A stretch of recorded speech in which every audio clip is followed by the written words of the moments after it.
دنیای میخواد سلام به دیارم برسون غمگین نباش عشق نریز شاید یه روزی برگردم ای جان من عزیزم رفعت ولم کن. اون دختری که تو 17 سالگی دزدیدنش رو به زندگی مثل جهنم محکومش کردن.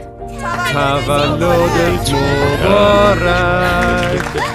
خواهر بزرگ اون بچه‌هایی که مرگ خودشون رو به دروغ نشون دادن و تو دل جنگل توی افسانه پریان بچه‌ها رو بزرگ کردن.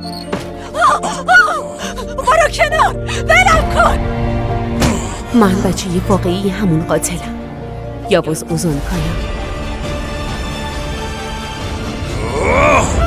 زود باش.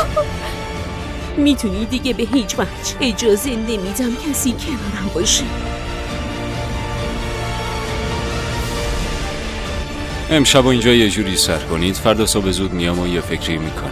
از وقتی قاتل شدی دیگه برای ما مردی. انگار کسی هست داداش اسناد اینجا چی کار میکنه؟ ماشا رو من کشیدم ولی تو بودی که کشتیمش. خواهری تو رو خدا تنهامون نذار باشه، تو رو خدا. سریال بی سرپرستان.